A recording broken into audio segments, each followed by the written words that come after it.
Now joining us from New York is Phelim Kine, who's Deputy Director at the Asia Division of Human Rights Watch. Phelim, thanks for joining us. Thank you very much for having me.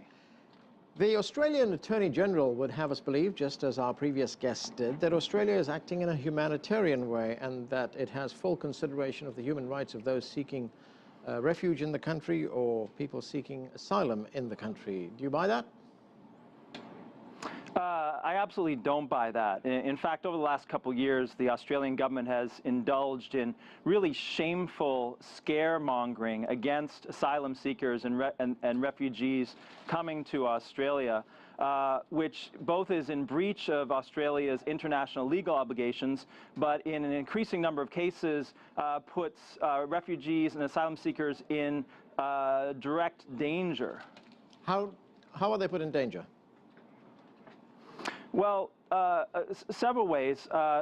Since Prime Minister Tony Abbott came into office, he has announced this new policy of Operation Sovereign Borders, in which the Australian Navy is tasked to turn away boats of asylum seekers and refugees from international waters away from Australia, which obviously puts these very often desperate asylum seekers and refugees from places like Afghanistan and Sri Lanka in clear and present danger in terms of exposure to the elements, in terms of drowning and sinking of often very unseaworthy vessels. The other thing is, in terms of these being quote-unquote humanitarian pursuits, the fact is that the Australian government has pursued policies which are not only in contravention of their international legal obligations, but put these asylum seekers and refugees, including many children, in detention facilities without any type of due legal process, without any type of legal recourse or counsel. This is a real black stain on the Australian government's human rights record. Your organisation, Human Rights Watch, has delivered a pretty scathing assessment of the Australian government's offshore processing policy. Why is offshore processing detrimental to the protection of refugees?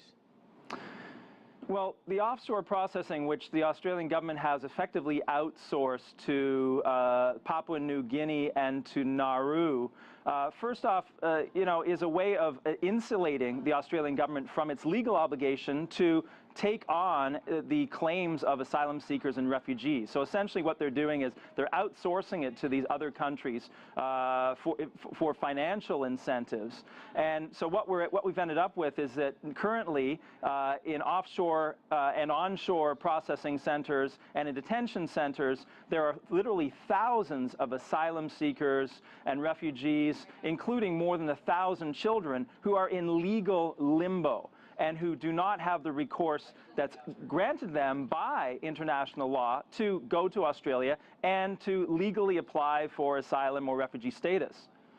What do you make of our previous guest's suggestion that people who want to come to Australia should simply go to the nearest Australian embassy or consulate, fill out forms and apply for a visa?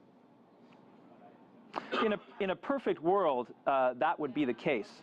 But the fact is that a large number of those asylum seekers and refugees come from countries with absolutely atrocious human rights records, in particular Sri Lanka. And the option of being able to openly apply for a visa can actually open them to potential reprisals from their government. So these people are forced to essentially flee their countries due to the threat of persecution, enforced disappearance, or torture in their home countries, and risking life and limb, try to make it to Australia, which in the past has really been a standard bearer of international human rights and the protection of refugee rights and asylum seekers' freedom. But unfortunately, it is now doing a very shameful backtrack.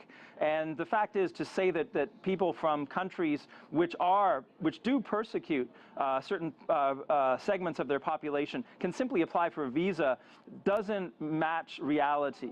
And it gets even worse for Australia because there are some human rights lawyers who've compared some of that country's detention centers with the Guantanamo detention center, which is in Cuba, where the United States keeps prisoners who don't have access to United States law. Is that comparison a reasonable one?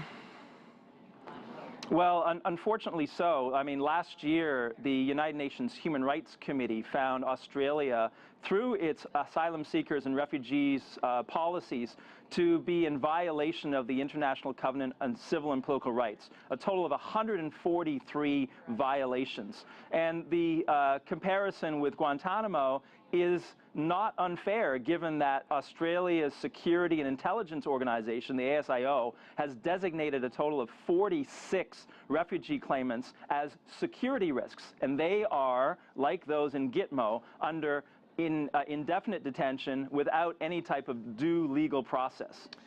We just have a few seconds left. Is Australia in danger here of damaging its international reputation? Oh, Australia has already damaged its international reputation with how it handles asylum seekers and refugees. Now the ball is in their court to make good on its legal obligations and to roll back these abusive policies. Phelim Kine, thanks for joining us, sir.